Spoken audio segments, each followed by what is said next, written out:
ఒక వ్యక్తి ప్రవర్తన వలన కుటుంబాలు ఏ విధంగా చెడిపోతాయో, ఒక వ్యక్తి ప్రవర్తన వల్ల సమాజం ఏ విధంగా విధ్వంసానికి గురవుతుందో,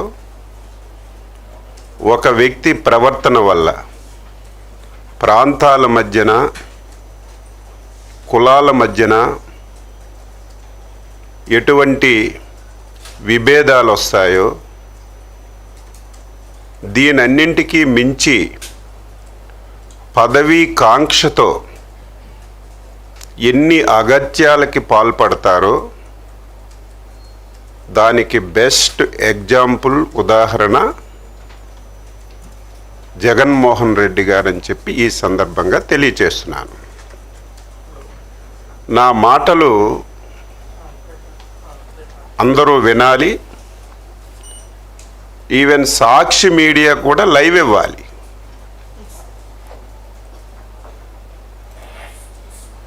ఈరోజు ప్రజలకి వాస్తవాలు తెలియచేయవలసినటువంటి గురుతర బాధ్యత ప్రభుత్వం కంటే, మంత్రిగా కంటే, ఈ రాష్ట్రంలో పుట్టినటువంటి ఒక పౌరుడిగా తెలియచేయవలసిన బాధ్యత నా పైన ఉంది. ఒక్కసారి మనం ఆలోచన చేసుకుంటే 2014-19 చంద్రబాబు నాయకత్వంలో ఈ రాష్ట్రంలో ఒక స్వర్ణ యుగంలాగా పాలన జరిగిన విషయం ప్రతి ఒక్కరికి కూడా తెలుసు. 2019 ఎలక్షన్లలో ఒక్క అవకాశం అని చెప్పి అధికారంలోకి వచ్చిన విషయం కూడా ప్రజలందరికీ కూడా తెలుసు. ఆ అవకాశాన్ని ఉపయోగించుకొని రాష్ట్రాన్ని ఏ విధంగా విధ్వంసానికి గురి చేశాడు, రాష్ట్రంలో ఉన్నటువంటి వ్యవస్థలన్నీ కూడా ఏ విధంగా భ్రష్టు పట్టించాడో 2024 ఎలక్షన్లలో ఫలితాలే ఒక నిదర్శనం అని చెప్పి తెలియచేస్తున్నాను. ప్రజల ఆశీర్వాదంతో 2024లో చంద్రబాబు నాయుడు గారు, పవన్ కళ్యాణ్ గారు ఎన్డీఏ పార్టీల మీద ఒక అచంచలమైనటువంటి విశ్వాసంతో అధికారాన్ని ఇచ్చారు. అధికారాన్ని చేపట్టి 22 నెలలు పూర్తి కావస్తుంది. నేను కూడా సీనియర్గా ఎమ్మెల్యేగా ఉన్నాను, మంత్రిగా పనిచేశాను. గత ప్రభుత్వంలో జరిగినటువంటి విధ్వంసాన్ని దృష్టిలో ఉంచుకొని మళ్ళీ ఇంత తొందరగా ఈ రాష్ట్రాన్ని గాడిలో పెడతామని చెప్పి నాలాంటి వాడు కూడా అనుకోలేదు. సమర్థవంతమైనటువంటి చంద్రబాబు నాయుడు గారు, కేంద్రంలో ఉన్నటువంటి మోడీ గారు ప్రభుత్వం సంపూర్ణ సహాయ సహకారాలు అందించటం వల్ల 22 మాసాల్లో వ్యవస్థలన్నీ గాడిలో పెట్టి, చిన్నాభిన్నమైనటువంటి ఆర్థిక వ్యవస్థని లైన్లో పెట్టి, ఎవ్వరూ ఊహించని విధంగా ఈ రాష్ట్రంలో అభివృద్ధిని, సంక్షేమాన్ని ముందుకు తీసుకెళ్లిన విషయం కూడా రాష్ట్ర ప్రజానీకానికి ఒక్కసారి గుర్తు చేస్తున్నాను. ఈరోజు జగన్మోహన్ రెడ్డికి రాష్ట్రం మీద, తెలుగు ప్రజల మీద ఎందుకు ఇంత కక్ష అని చెప్పి నేను అడుగుతున్నాను. 22 మాసాల్లో అన్ని ప్రాంతాలు, అన్ని జిల్లాలు సమాంతరంగా అభివృద్ధి జరగాలి, ఈ రాష్ట్రాన్ని అన్ని విధంగా ముందుకు తీసుకెళ్లాలని ఇటు పరిశ్రమల్ని తీసుకొస్తున్నారు, పెండింగ్లో ఉన్నటువంటి ఇరిగేషన్ ప్రాజెక్టులు పూర్తి చేస్తున్నారు. నువ్వెప్పుడు రాయలసీమ బిడ్డ అనుకునే రాయలసీమ ప్రాంతానికి ఊహించని విధంగా నీటిని తీసుకెళ్ళి ప్రతి ఒక్కరి కళ్ళల్లో ఆనందం చూస్తున్నటువంటి పరిస్థితుల్లో నువ్వు ఎందుకు ఇంత కక్ష ఈ రాష్ట్రం మీద, ప్రజల మీద పెట్టుకున్నావో చెప్పవలసినటువంటి అవసరం ఉంది. ఈరోజు నా ప్రయత్నం అంతా ఒక వ్యక్తి యాటిట్యూడ్ని ప్రజలకి స్పష్టంగా తెలియచేయాలి. 2004లో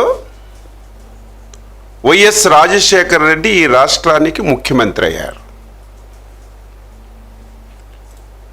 ఆ రోజుకి జగన్మోహన్ రెడ్డి ఏ విధంగా ఉండేవాడో నేను చెప్పవలసిన అవసరం లేదు. వారి ఆర్థిక పరిస్థితి కూడా ఈ రాష్ట్రంలో ప్రతి ఒక్కరికి తెలుసు. గూగుల్లో కొట్టినా నెట్లో కొట్టినా ఆ రోజుకి వాళ్ళ పరిస్థితి అంతా ప్రతి ఒక్కరికి తెలిసినటువంటి పరిస్థితి. 2014-2004 మధ్యలో మొదటి రాజశేఖర రెడ్డి ముఖ్యమంత్రిగా 2004లో అయ్యేటప్పుడు తండ్రి అధికారాన్ని అడ్డం పెట్టుకొని వేదనగా డబ్బులు సంపాదించాడో దాని జోలికి కూడా అవసరం లేదు, వెళ్ళవలసిన అవసరం లేదు, అందరికీ తెలుసు. కానీ ఆయన యాటిట్యూడ్ ఏంటంటే తండ్రిని మానసిక క్షోభకు గురి చేశాడు. నిరంతరం ఇంట్లో ఏ విధంగా గొడవ పడ్డారో, ఆయన ఈ రాష్ట్రంలో ఉంటే అనునిత్యం అనేకమైనటువంటి సమస్యలకి ఆజ్యుడవుతున్నాడు. ఈ రాష్ట్రంలో ఉంటే నాకు క్షోభతో పాటుగా ఈ రాష్ట్రానికి తీవ్రమైనటువంటి నష్టం జరుగుతుందని చెప్పి ఆ రోజే రాజశేఖర్ రెడ్డి జగన్మోహన్ రెడ్డిని బెంగళూరు పంపించిన విషయం మనందరికీ తెలుసు. అది కూడా మీరు నేను చెప్పడం కాదు, ఆ రోజున్నటువంటి సీనియర్ కాంగ్రెస్ నేత రోషయ్య గారు పాత్రికేయుల ముందు చెప్పిన విషయాన్ని నేను గుర్తు చేస్తున్నాను. అటువంటి వ్యక్తికి ఒక ఆలోచన ఏమిటంటే ఈ రాష్ట్రానికి నేను ముఖ్యమంత్రి కావాలి, ముఖ్యమంత్రి కావాలంటే అంత ఈజీగా కాదు. రాజశేఖర్ రెడ్డి గారు ఉంటే అది జరిగినటువంటి పని కాదు. 2009లో మళ్ళీ ఎలక్షన్లో రాజశేఖర్ రెడ్డి ముఖ్యమంత్రి అయ్యాడు. ఆ రోజు రాజశేఖర్ రెడ్డి గారు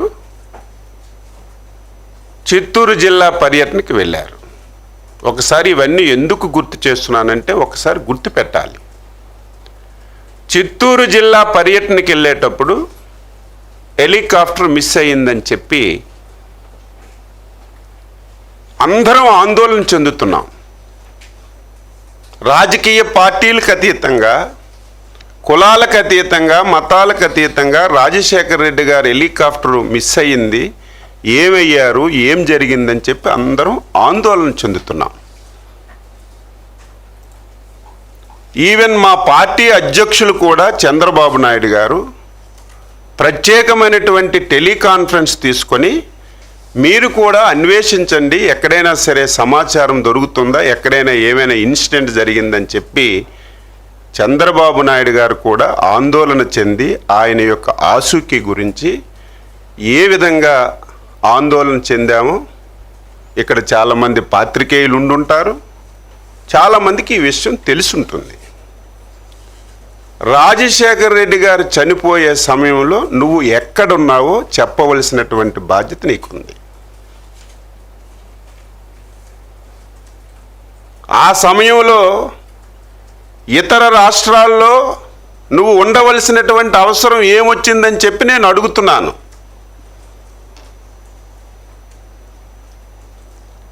ఆ సమయంలో పోలవరం టెండర్లు చనిపోయిన రోజునే 100 కోట్ల రూపాయలు టెండర్లు ఆన్లైన్లోకి ఎక్కించి టెండర్లు పిలిచినటువంటి పరిస్థితికి ఆన్సరు నువ్వు చెప్పవలసినటువంటి అవసరం ఉంది. దీనన్నింటికీ మించి అందరము ఆందోళన చెందుతుంటే ఏమయ్యారో ఆచోకీ మనకు తెలియటం లేదని చెప్పి ప్రతి ఒక్కరూ అదే ప్రయత్నంలో ఉంటే నువ్వు చేసిన పనేంటి? అప్పటికే నిర్ధారణ కాలేదు, మిస్ అయ్యారా, చనిపోయారా, ఏం జరిగిందో నిర్ధారణ కాలేదు. అంతకంటే ముందే నువ్వు ముఖ్యమంత్రి పదవి గురించి సంతకాలు సేకరణ చేసిన విషయం కూడా ఈ సందర్భంగా రాష్ట్ర ప్రజానీకానికి గుర్తు చేస్తున్నాను.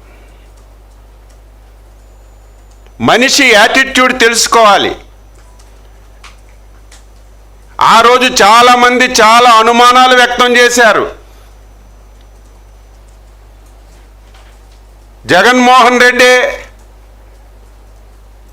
ఆ రోజు రిలయన్స్ వాళ్ళు చేశారని చెప్పి రిలయన్స్ ఏజెన్సీల మీద దాడి చేయించాడు.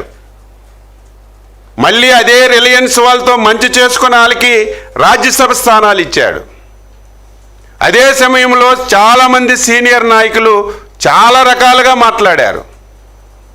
అదే సమయంలో ఈ పార్టీలో ముఖ్య నేతగా ఉన్నటువంటి బొత్స సత్యబాబు గారు బహిరంగంగా వైఎస్ మృతి వెనక జగన్ హస్తం ఉందని సాక్షాత్తు నీ దగ్గర ఉన్నటువంటి బొత్స సత్యబాబు గారు ఆ వేళ మాట్లాడారు. కానీ మేము ఆ రోజు అంత సీరియస్గా తీసుకోలేదు. సభ్య సమాజంలో ఎవరు కూడా ఇటువంటి పని చెయ్యరని. కానీ తరువాత పరిణామాలన్నీ కూడా చూస్తుంటే ఒక సైకోకి పదవి వ్యామోహం వస్తే పదవి గురించి ఏదైనా చేస్తాడు. తండ్రినైనా వదలడు, బాబాయినైనా వదలడు, తల్లినైనా వదలడు, చెల్లినైనా వదలడు, ఈవెన్ పార్టీ వాళ్ళనైనా సరే వదలడని తరువాత జరిగినటువంటి పరిణామాలన్నీ కూడా మనం చూస్తున్న విషయం కూడా ఈ సందర్భంగా తెలియజేస్తున్నాను. తండ్రి మరణాన్ని సింపతిగా మలుసుకొని ఏ విధంగా ప్రవర్తించాడో ఒకటి. తండ్రి మరణం నిర్ధారణ కాకముందే సంతకాలు పెట్టి ముఖ్యమంత్రి పదవి గురించి ఏ విధంగా ప్రయత్నం చేశాడో మనందరికీ తెలిసిన విషయం. తరువాత తెలుగుదేశం పార్టీ 2014లో గెలవటం, జగన్మోహన్ రెడ్డి తండ్రి సావుని సింపతిగా ఎంపిక చేసుకొని రాష్ట్రం అంతా తిరిగి సింపతి పొంది ఒక్క అవకాశం అని చెప్పి ఎలక్షన్లో వెళ్ళినా ఏ ఒక్కరూ ఆ వ్యక్తికి నమ్మలేదు. అధికారాన్ని ఇవ్వడానికి ఇష్టపడలేదు. ఏ సర్వేలు చూసినా 2014, 19 మళ్ళీ చంద్రబాబు నాయుడే ముఖ్యమంత్రి అవుతారు, ఎక్కడ ప్రజల్లో కూడా వ్యతిరేకత లేదు. అటువంటి పరిస్థితిలో ముఖ్యమంత్రి పదవి గురించి బాబాయి వైఎస్ వివేకానంద రెడ్డిని అడ్డంగా గొడ్డలతో నరికిన విషయం నేను చెప్పడం కాదు, చిన్న పిల్లవాడికి లేపిన, పడుకున్నవాడికి లేపిన ప్రతి ఒక్కరూ చెప్పే పరిస్థితి వచ్చిందని చెప్పి ఈ సందర్భంగా తెలియజేస్తున్నాను. తరువాత చెల్లి,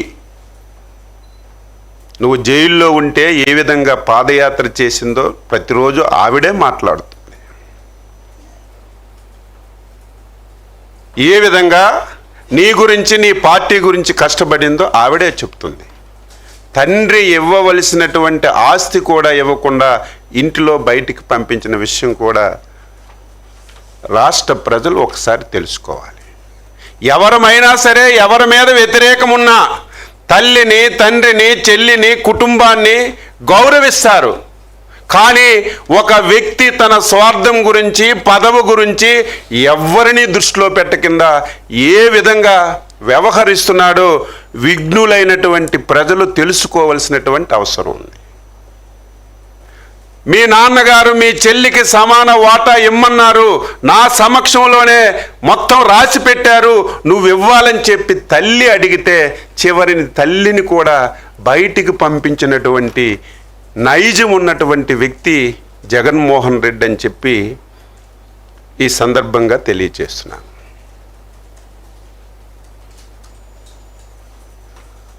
నీ మీద ఇన్ని అబండాలు వస్తే ఒక్క రోజైనా నువ్వు మాట్లాడావా? ఒక్కదానికైనా ఆన్సర్ చేసావా? నేను ఎందుకు ఇవన్నీ చెప్తున్నానంటే, మొన్నటి వరకు బొత్స సత్యబాబు గారు చెప్పినా, లేకపోతే XY మాట్లాడినా, మాకు అనుమానాలున్నా మేము ఎప్పుడూ అనుకోలేదు. కానీ ఈ పరిణామాలన్నీ చూస్తే ఆ రోజు రాజశేఖర రెడ్డి యొక్క మరణానికి కూడా నీ బాధ్యత ఉందని ఆ రోజు ఏదైతే బొత్స గారు చెప్పారో అది కూడా ఈరోజు నాకు అనుమానం వస్తుందని చెప్పి తెలియజేస్తున్నాను.